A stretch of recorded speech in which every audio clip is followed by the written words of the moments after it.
సూర్యాపేట జిల్లా హుజూర్ నగర్ లో జాగృతి జనంబాట ఘనంగా జరిగింది. తెలంగాణ జాగృతి అధ్యక్షురాలు కల్వకుంట్ల కవిత ఇందిరా చౌక్ నుండి ర్యాలీగా వచ్చి డాక్టర్ అంబేద్కర్ విగ్రహానికి అమరవీరుల స్తూపానికి పూలమాలలు వేసి నివాళులర్పించారు. కవిత మాట్లాడుతూ ఉత్తమ్ నియోజకవర్గంలో 2160 ఇందిరమ్మ ఇల్లులు గెలిచిన వెంటనే ఇస్తానని ఇప్పటి వరకు కూడా ఇవ్వలేకపోయాడని విమర్శించారు. హుజూర్ నగర్ కోదాడలలో లిఫ్ట్లు అత్యధికంగా ఉన్నాయని, మరి ఇన్ని లిఫ్టులు ఉండి కూడా పొలాలకు నీరు ఎందుకు పారడం లేదని ఉత్తమ్ కుమార్ రెడ్డిని కవిత ప్రశ్నించారు. కమిషన్ల కోసమే కొత్త లిఫ్టులు నిర్మాణం చేపడుతున్నారని ఆరోపించారు.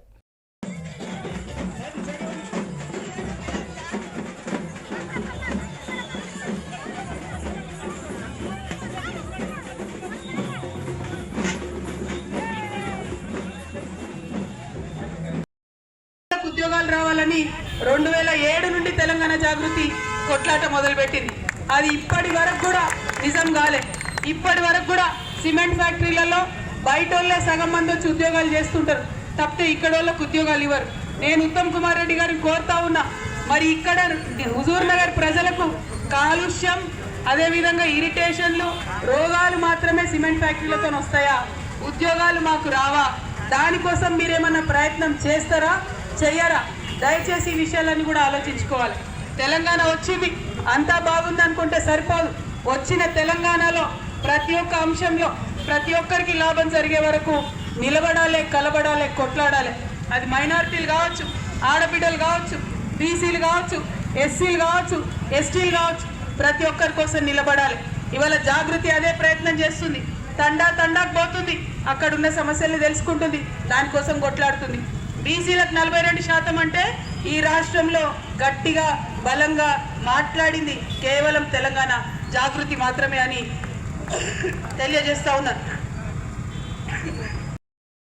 మన ఉత్తమ్ కుమార్ రెడ్డి గారి నియోజకవర్గం అయినందున హుజూర్ నగర్ నియోజకవర్గంలో గత 2 సంవత్సరాలు కాంగ్రెస్ ప్రభుత్వంలో అభివృద్ధి పరుగులు పెడతాదని చెప్పి అందరు కూడా భావించినారు. కాకపోతే దానికి భిన్నంగా ఎక్కడ వేసిన దొంగలు అక్కడే అన్నట్టుగా ఉండడం మరి మనం గమనిస్తున్నటువంటి విషయం.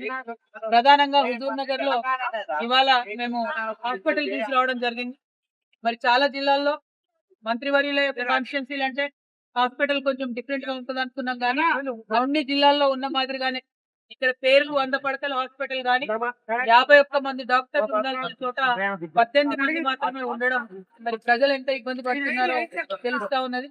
అదే విధంగా నర్సింగ్ స్టాఫ్ కూడా 3వ వంతు కూడా లేదు. అదే విధంగా శానిటేషన్ స్టాఫ్ మరి చాలా తక్కువ సంఖ్యలో ఉన్నారు. ఇంకా ఇంటి లేని వాళ్ళు ఎంత తేలాల్సిన అవసరం అయితే ఉంది. ఇప్పుడు కాంగ్రెస్ గవర్నమెంట్ 18 lakhs అర్హులు ఉన్నారని తెలిసి ఫైనల్ ఏం డిసైడ్ చేసింది, ఈ సంవత్సరం ఉంటే 4 లక్షల మందికి ఇస్తామని చెప్తున్నారు. మరి 4 లక్షల మందికి ఈ సంవత్సరం ఇస్తే బడ్జెట్ ఎక్కడ పెట్టింది, పెట్టిన దాంట్లో ఇప్పటివరకు ఎంత ఖర్చు చేసింది, ఇది ఉత్తమ్ కుమార్ రెడ్డి గారు క్లారిటీ ఇవ్వాల్సినటువంటి అవసరం. మరి నేను హౌసింగ్ మినిస్టర్ కాదు అని ఆయన అంటారేమో, అయినప్పటికీ ఆయనకు ఉన్నటువంటి అవగాహనతో నేను ఈ ప్రశ్న వేస్తా ఉన్నాను. కాంగ్రెస్ ప్రభుత్వాన్ని డిమాండ్ చేస్తాను. ఎందుకంటే వాళ్ళు అధికారంలోకి రావడానికి ప్రధాన ఎజెండా ఏముంది, కేసీఆర్ గారు డబ్బులు పెట్టుకుని మేము వచ్చి ఇందిరమ్మ ఇస్తామని చెప్పారు. ఎన్నేళ్ళు ఇస్తారు ఇందిరమ్మ, ఎట్లా ఇస్తారు, ఏ ప్రాతిపదికన ఇస్తారు? అన్నిటికన్నా ఎక్కువ ఇందిరమ్మ కంపెనీలను పడేసి అందులో కంప్లీట్ గా ఒకటే పార్టీకి సంబంధించిన వ్యక్తులు ఉన్నారని ప్రజలందరూ భావించిన విషయం మీకు కూడా తెలుసు. ఇట్లా ఒక్కొక్కటి ఆలోచిస్తుంది. ఏ రాజకీయ పార్టీ అయినా